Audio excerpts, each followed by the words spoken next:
lafaz Al-Quran, Umi malah terseret energi yang lain.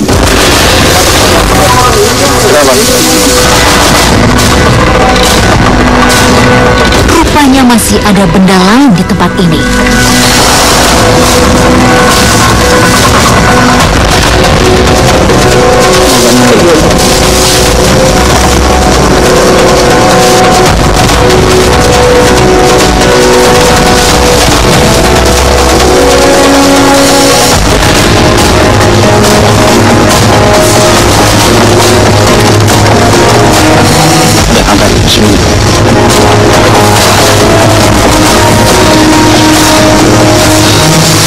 Merasakan ada benda di tangan saya. Di tangan. Batu. Iya, batu. Ini Mas Hakim yang sudah kita temukan. Ada kujang sama Batu yang tadi. Ini kenapa kujang ini diberikan nih sama Mas Hakim? Kenapa? Iya, saya juga kurang paham ya kenapa ini dikasihkan. Mungkin sebagai cendera mata dan bukti bahwa benda ini memang dulu pernah dipakai oleh pernah masuk ke alam mereka gitu, dan kemudian ditampakkan lagi, dikembalikan lagi ke alam manusia. Karena memang benda ini milik manusia awalnya itu, karena mungkin disalahgunakan atau gimana dia masuk ke alam gaib gitu. Dan di sini kalau kita lihat ada lafaz Arabnya ya, yang bertuliskan Bismillahirrahmanirrahim, la quwata illa billah. Terus ini la haula wala quwata illa billahil aliyil azim. Terus ada tulisan Muhammad, ada tulisan Ar-Rahim ya. Jadi ini memang yang megang ini Islam ya. Dari sebagian saudara-saudara kita banyak yang menganggap bahwa benda ini bisa membawa keberuntungan, membawa manfaat gitu. Padahal itu semua keyakinan kita tetap kepada Allah Subhanahu wa Ta'ala. Lalu tadi kita dapat batu juga. Ini batu.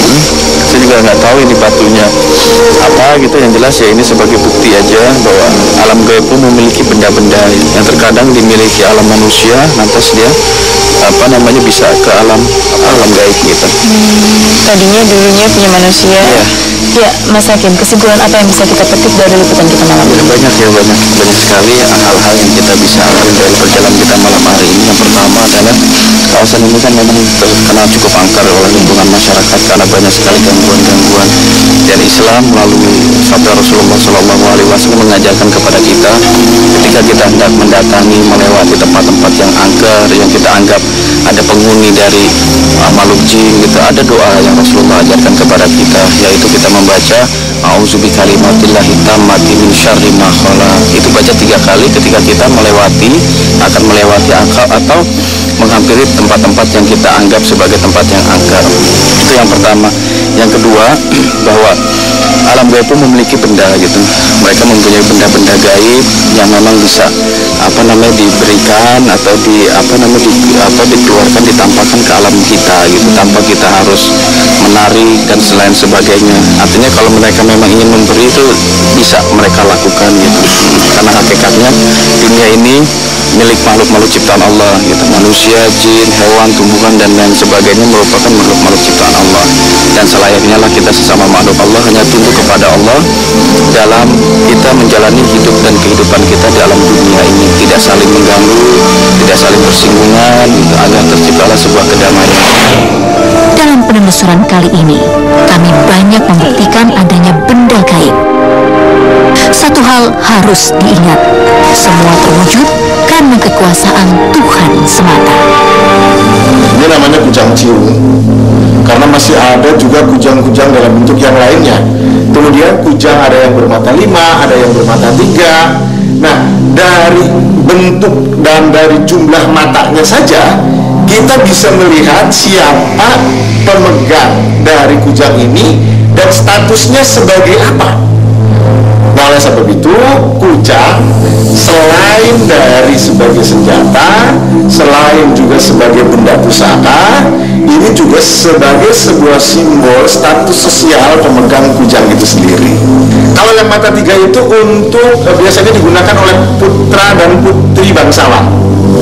Dan ini mungkin oleh pembuatnya diharapkan memiliki supaya kekuatan-kekuatan supranatural dengan diisikan atau dengan dituliskan pada proses pembuatan kujang ini. Dan saya cukup yakin bahwa pembuatan kujang yang ada nuansa huruf Arab ini adalah bukan kujang masa awal, tapi kujang yang diproduksi, kujang yang dibuat di tengah-tengah masyarakat Sunda ketika sudah masuknya agama Islam di Tatar Sunda. Tertariknya benda pusaka dari alam gaib berwujud ke alam manusia tidak akan terjadi tanpa kehendak dari Sang Pencipta. Terima kasih Anda sudah menyaksikan Dua Dunia.